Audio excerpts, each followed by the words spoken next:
Sa herë që më thrasin telefona po këtu në Messenger, njerëz që si njoft nga Shqipëria dhe Kosova, kryesisht nga Shqipëria më ndodh gjithnjë më shumë kjo.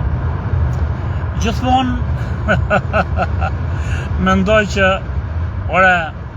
gjoja e parë që më shkon në mendje është se mos është në një nga këto simpatizantët e flakt të Ramës, Berishës, Mbrojtës, i Ballukut të këtë dio të po më bojnë kërcënim. Po s'mund të pa ju përgjigj, edhe përgjigjem. Edhe befasohem kur këto janë thjesht për të shpreh një respekt, një mirënjohje për fjalët që unë them. Edhe më vjen mirë. Edhe kur mendoj që Sami Gjoka pse bosh don kë shat, ti nuk e ndryshon. Jo vetëm qeverin, po asë të popull që nuk do të di për plagët e veta, por është vetëm interesuar nëse është i majt që t'jenë të majtët në pushtet, nëse është i djathtë që t'jenë djathtët në pushtet, po jo për hallet e veta, jo për shqetësimet e veta. I ngren lart shqetësimet e veta, hallet e veta, problemet e veta, vetëm pra i ngren lart hallet e veta, shqetësimet e veta, dhimbjet e veta, vetëm për sa kohë këto shqetësime personale, familjare që ata kanë, mund të shërbejnë partisë që kanë për zemër. Kë është ky popull e jam? Edhe them vazhdimisht, pse flet kot Sami Gjoka? Pse hu kohën kot? Mirë po, jo vetëm që s'mund të rivet, po s'ta lejnë edhe këto njerëzit miq, shokët që mund të quhen miq e shok dashamirës që bëjnë telefon. Edhe shprehin se dëgjojnë fjalët e tuaja kur t'i kujton se si dëgjon kush. Edhe kjo më detyron që të kthehem vazhdimisht prap aty ku më them shpirti për fuqizimin e dy shteteve tona, Shqipërisë dhe Kosovës. Se duke fuqizu këto dy shtete, janë dy kolonët pastaj nga ku mund të rindërtohet tërësia kombëtare dhe herë bashkimi kombëtar. Nuk është e rëndësishme tash nëse bashkohemi duke shtyr kufit. Do ishte mirë që ne të hymë në Evropë, edhe NATO, po kryesisht në Evropë, një çast më parë me Bosnjë-Hercegovinën, me Maqedoninë, Greqia është, Malin e Zi, edhe Serbinë. Pa diskutimisht edhe Serbinë. Se vetëm nëse hymë kështu, kjo është mundësia më e ardhë e shqiptarëve që të bëhen prapë shqiptarë, si në Sanxhak, si në Plavgoci, si në Bullgari, në Maqedoni, ashtu dhe në Selanik të Greqisë, për shembull. Vetëm nëse jemi një tërësi e bashkimit evropian, dhe nëse Evropa do bëhet një qeveri federale, një çast më parë. Pra, edhe një herë, pse Bosnjë-Hercegovina nuk e njeh Kosovën asot edhe kësaj dite? Është fare thjesht, jo se nuk duam Kosovën, por politikat e shteteve kështu janë. Në radhë të parë, çdo qeveri i shërben shtetit vet. Njohja e Kosovës, edhe pse do fson Serbinë, nuk është në interes të Bosnjës, për arsye se shqiptarët e Sanxhakut, edhe shqiptarët në Malë të Zi, që njihen e deklarohen, identifikohen si bosnjak, ata janë shqiptarë. Edhe fuqizimi e shqiptarëve me dy shtete në Ballkan, edhe po që mund me dy shtete që nuk janë më shtete si që kanë qenë deri më sot, por shtetet fuqishëm, por relativisht me mallësinë e vet, e kërcënon qëndësinë bosnjakë, se këthen gjithë të bosnjakë, jo bosnjakët e hershëm që ishin i lirë, sa ashtu janë më shumë se gjysmë e serbëve janë i lirë, pra nuk janë slavë, por shqiptarët që janë kthy në shekullin që shkoi, në fund të shekullit 19 dhe në fillim të shekullit 20, pra në Sanxhak kryesisht në Pravo Goci, në Malëzi, që janë kthy dhe njihen e identifikohen si bosnjak. Pra, unë du fuqësimin e Shqipërisë, vetëm fuqësimi i Shqipërisë dhe hyrja në Evropë do t'i bëjë shqiptarët të ndjen krenar, e të tërgojnë, të deklarohen si shqiptar, edhe po të hymë në Evropë në qoftë se Shqipëria do të vazhdoj të jetë ky shtet halabak që kemi pas, me falni për shprehjen, me Berishën dhe Ramën, ne prapës do të ketë në krenari shqiptari që është në Sanxhak apo në Plavë Goci apo në Salonik apo në fshatet bullgare, thotë që jam shqiptar, ndoshta do të vi turp dhe do të rrijë ai qashtë, siç janë shqiptarët e Maqedonisë, që duket sikur japin vlera vetës, po të thonë deklarohen që janë turq. Pra duhen dy gjona, një të mos kenë diskriminim, e të mos kenë frikë nga shtetet përkatëse ku janë, edhe dy do të krejnë krenari. Ata i kanë të dyja negativisht, frikën e kanë të deklarohen shqiptar, ama dhe krenari nuk kanë, se ato që bon shteti jonë, një shtet hajdutësh, një shtet kriminelesh, ku edhe ligjit do t'i ndryshoj që të mbroj hajdutët në qeveri si shban Edi Rama, kush do të ketë krenari që t'i thot vetës shqiptar? Ne veti largojmë, ne veti ju amohojmë atyre, edhe një loj sa do pak vogël ndjenje që të kenë për të qytë shqiptar, ne e shkeli më kam. Pra, shqiptarët i kanë armisht për të shpo si shqiptar, edhe armisht të jashtëm, edhe armisht të mrenqëm vetën e vetë, edhe çuditësisht si kanë jetu deri më sot. Por, duke u kthy që më dhem shpirti dhe du një Shqipëri sa më të pastër, sa më të mirë, unë kthehem prap tek prona private, prona që është shkel më kom, në radhë parë nuk jashtë të dhonë kur atyre që kanë pas, përveç se disa që kanë pas lidhje me qeveritaret, që kanë marrë jo vetëm pronët që mund të kenë pas, po dhe që pronët që s'kanë pas fare, kanë bë pronët e shtetit si pronët e tyre të dajve, të xhaxhallarëve dhe i kanë marrë. Ose kanë bë pronët e atyre që vinë nga familje të mëdhaja, shekullore, po që në fillim të shkatroj Enver Hoxha, ata dhe i sakatoj, edhe pasardhësit e tyre në qoftë se kanë ngel, as nuk e din që kanë pas prona, edhe nuk i kanë lënë ato që të ndërgjegjësohen, ka qenë frika 50 vjeçare që ka zhduk jo vetëm ndjesinë e pronës në kohën e komunizmit, por dhe djenin për pronën që nuk e din.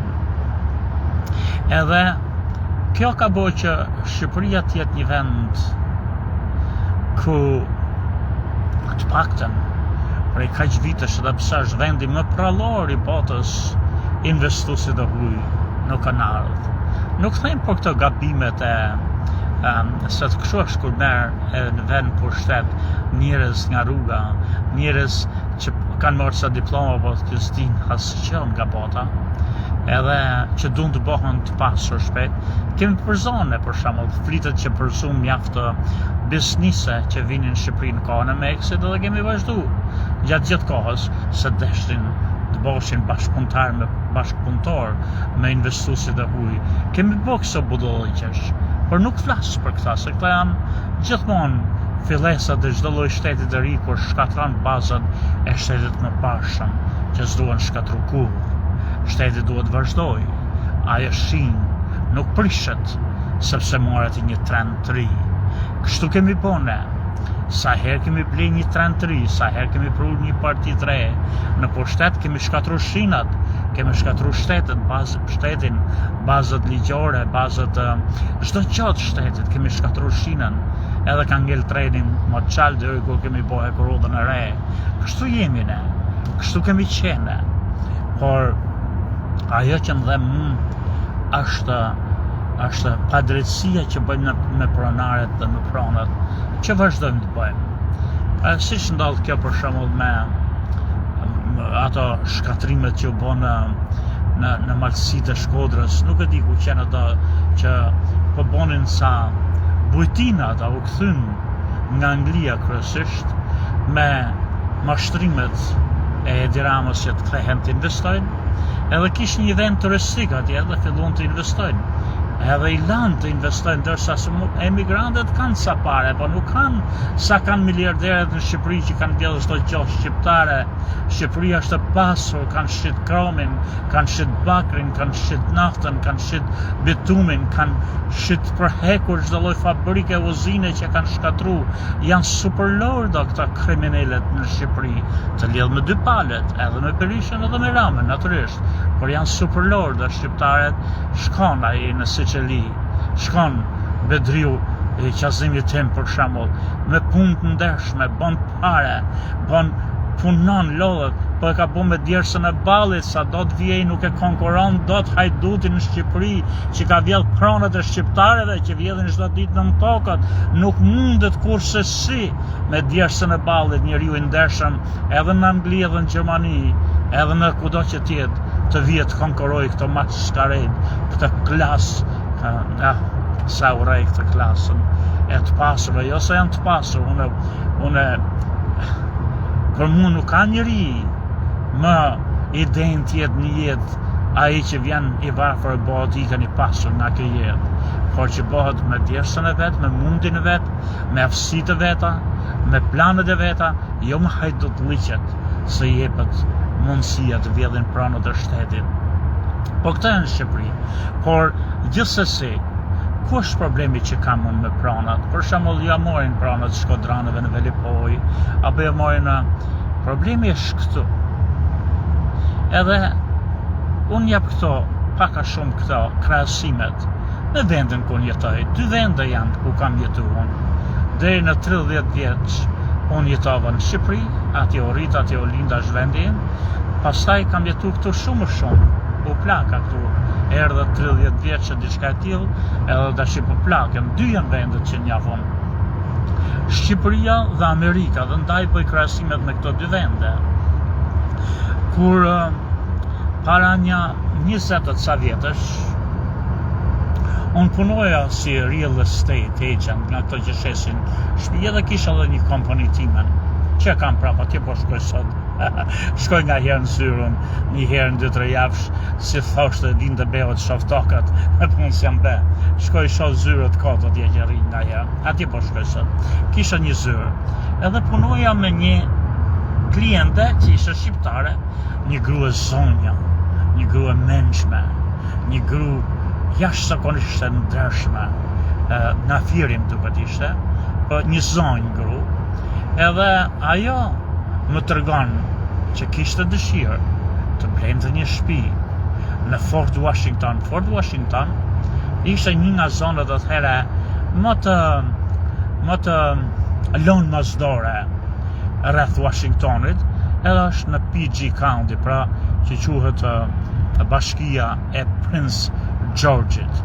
Është njët me Washington edhe ka qenë atëhere dhe mandohet edhe sot që t'jetë një nga bashkit më të korruptume, jo vetëm të Marylandit, por gjithë Amerikës. Mirë po kishte një vend mjaft piktoresk, që shifësh krejt Washingtoni aty, që ka akoma. Edhe po diskutohesh të kalonin liqet atëhere në Maryland që të hapërshin kazino, se nuk lejoshin kazinat. Edhe një person kishte vendos të bënte kazinon pikërisht nga këto pikat më të mrekullueshme që është vetëm ura e Potomakut e lidh Aleksandrin, që është një qytet thujse turistik i vjetër, edhe si quhen ta historik në Virginia, me këtë Prince George County, që ishte një Fort Washington, një zonë mjaft e prapametme atëherë. Mirë pa aty, po dilje në krahun e Marylandit dhe shikoje poshtë, Washingtonin pothuajse shifje gjithë pjesën më të mirë të Washingtonit. Të gjithë atë pjesën qendrore ku janë këto muzeumet, ku janë Ministria e Drejtësisë, Ministria e Punëve të Mërshme, gjykatët e larta, përfshi dhe gjykatën supreme të Amerikës, monumenti, pallati ose godina, më falni se s'po gjej fjalën godina, sa bukur është kjo fjala shqipe godina. Godinën e Zërit Amerikës, USDA, të gjitha këto shifëshin për mrekulli atje, një pikë mjaft si quhen këto, jo turistike, kanë sa gjona këta, natyra piktoreske, nuk e di, po ishte një mrekulli, një perl vend. Edhe këto të kazinova ju a kishin vënë synin kësaj, se ato janë që kanë parë të mëdha në Amerikë, ato që merren me kazinat, me gangsterët. Edhe ato kanë ndiku që të ndryshojnë ligjet në Maryland që të pranohet të hapen kazinot, dhe në momenti që do të hapeshin akoma, si ishte vënë leja të përgatiteshin, dinin, ato I kishin vënë sy të kësaj toke, një toke pa zhvillume, so do dalim ke pronat, gabimet që bëjmë në me pronat, poshtërsitë që bëjmë në me pronat, pa kujdesitë që bëjmë në me pronat, armiqsinë që ne rrezikojmë në popull me pronat. Pra I kishin vënë sytë dhe kanë blej këtë tokë, dhe toka ishte akoma pyll. Si për urës, po të kalosh, po të jesh në Virginia, edhe shkosh drejt Marylandit, drejt New Yorkut, do kalosh lumin, do kalosh urën, duket se është harrova dhe urën, dashti ka një emër në një presidenti, duket se është Woodrow Wilson ura, I harroj emrat dashti. Në krahun e majtë Potomacut, zgjerohet Potomacu aty, shef qytetin e Washingtonit. Është një 50 kilometra duket, po shef për mrekulli. Pas ke Aleksandrinë e Virginias dhe përpara kishe, tash I ke një qytet bukur në krahun e djathtë kur kalon drejt Marylandit që është Fort Washington. Është National Harbor, e kam quajtur National Harbor. Po ishte pyll aty. Edhe kjo gruaja, kjo shqiptarja, kjo zonjë gru, kjo njeri I mrekullueshëm që dinte shumë, edhe më thot Musami, thot unë do ta bëj shtëpinë këtu më gjej një shtëpi të vjetër ti mua. Edhe bile edhe ti dhe shokët e miqtë tu që kequshin real estate, bleni këtu se do hapet, do bëhet qytet ky pyll këtu. Edhe do ndërtohet kazino këtu. Akoma Marylandi nuk ishte ligje, nuk lejoshin kazinat. Edhe unë I tregoj një miku tim, një shok që punonte në Zërin e Amerikës, edhe ishte shumë kërkues, ai ndonjëherë kërkonte se kishte edhe natyrën e profesionin, po edhe natyrën e vet, që e bonin kulmetues kërkues dhe kërkoi ai. Edhe gjeti informacione që mundesh, ndoshta me gjithmonë, që të bësh atje një qytet I madh, I ri. Edhe blenë, prej asaj blenë. Edhe ky shqiptari tjetër, ky gazetari, që u themën juve, që është krijues, studios, hulmetues, ky zbuloi, filloi të bëj kërkime, si janë këto njerëzit e letrave, edhe zbuloi që personi që kishte marrë tokat, që kishte bler tokat, edhe që do t'i zhvillonte këta në një qytet dhe një kazino mes atij qyteti, quhesh Peterson. Edhe zbuloi që Peterson kishin shkruajtur në sa gazetë atëherë, kishte ardhur nga Vegas nga ku ishte ky, edhe kishte pas një takim me këtë bordin e bashkisë të këtij bordin e bashkisë për të Prince George County.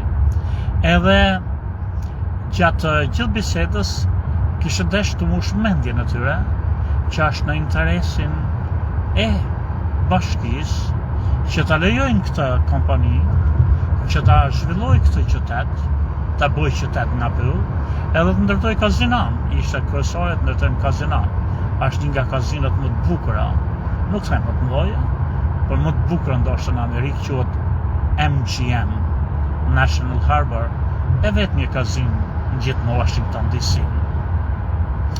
Edhe por thotë gazeta që s'kishin rënë dakord ky grupi I Peterson që ishte në bizetime me bordin e bashkisë nuk ishin rënë dakord dhe në fund ka kërku Peterson që dalin gjithë jashtëri, vetëm ai edhe kryetari i bashkisë. Edhe më njëherë, mas 2-3 minutave bizetime, është vendos, është kanë rënë dakord.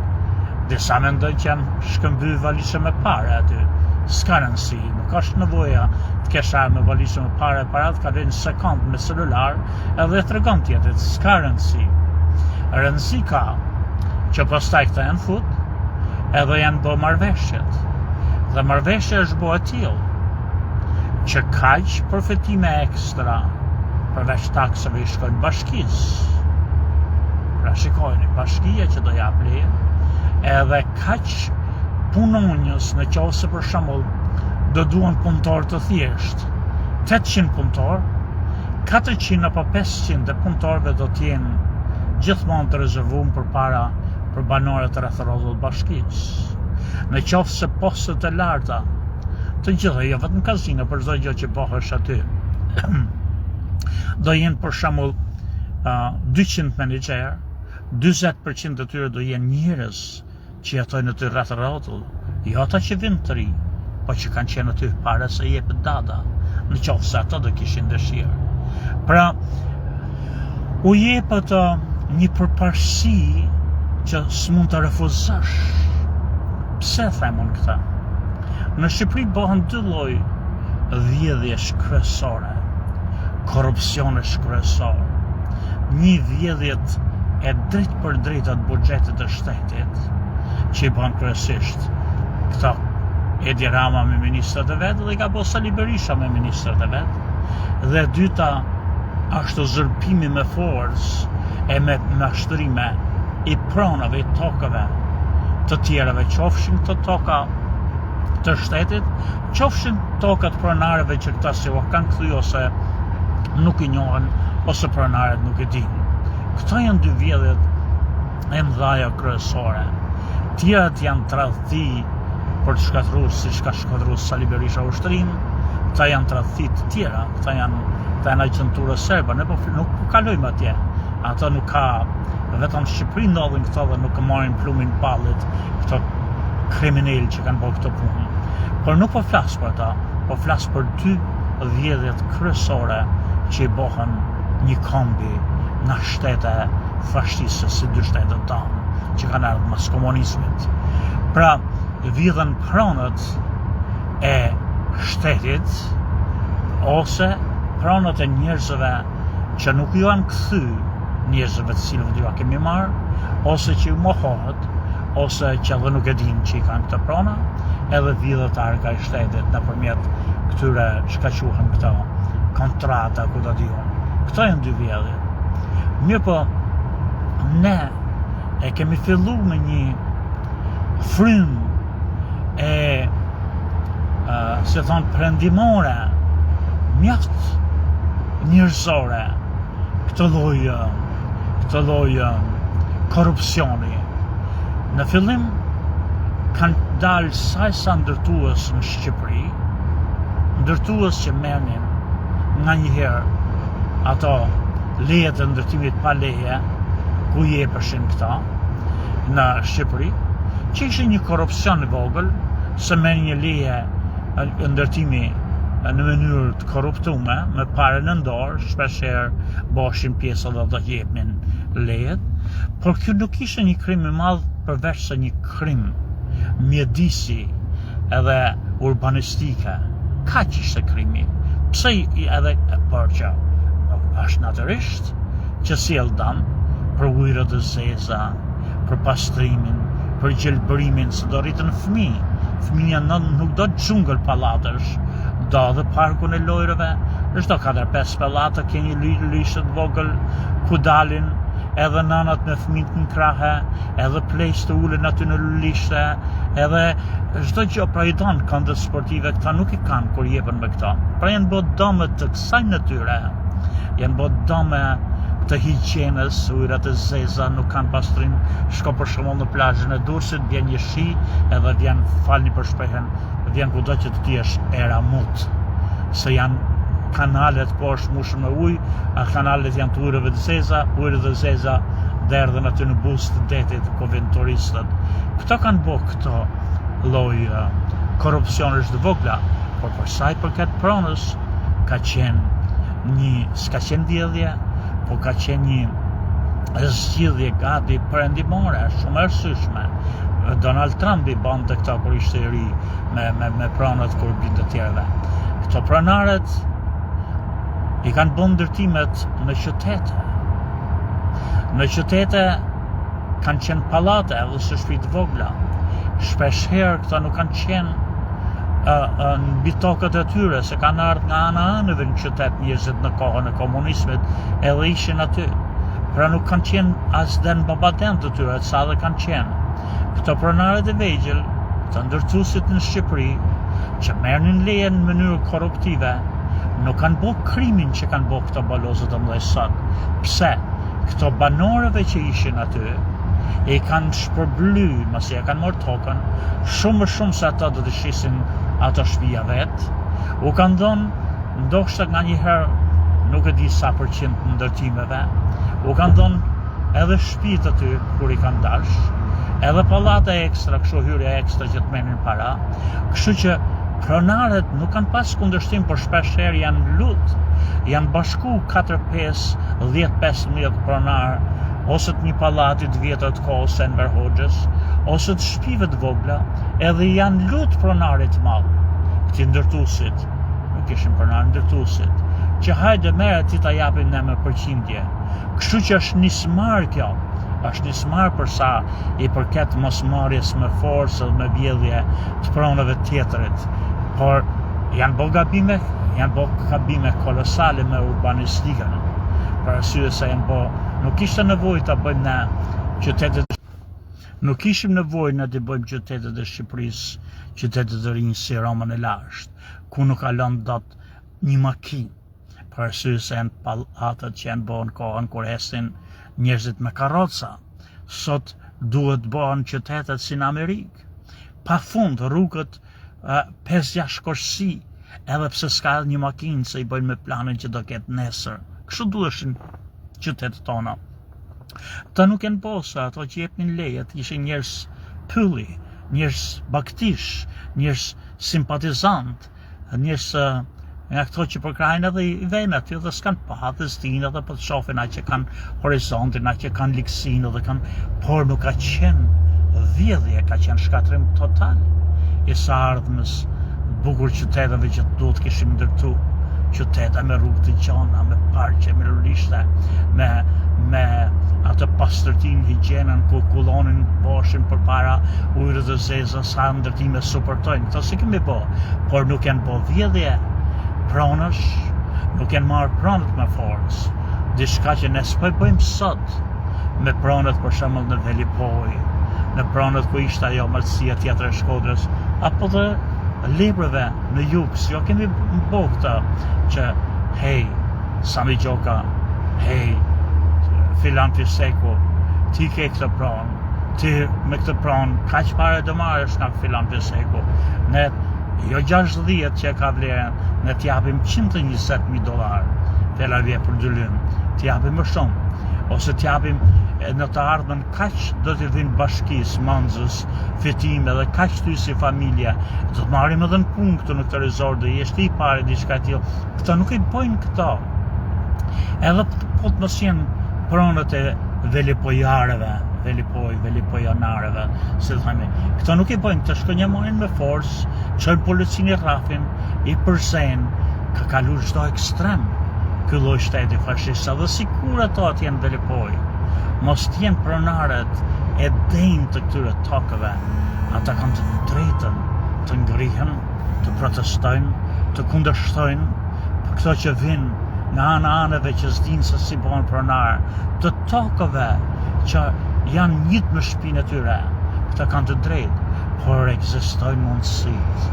Mundësitë ekzistojnë në çdo shtet, në çdo kom, në çdo popull, në çdo qeveri, që të gjesh marrëveshjen që është e parefuzueshme nga dy palët. Mirë po këto zbohen, këta bëhen nga pronarët e vegjël. Ka bën Shqipëri nga ndërtuesit e vegjël edhe sot e kësaj dite në qytete, por nuk bëhen nga ata që janë të lidhur me këtë qeveri fashiste që kemi ne në Shqipëri. Kjo më dhem, sa më gjoka ju përshtat.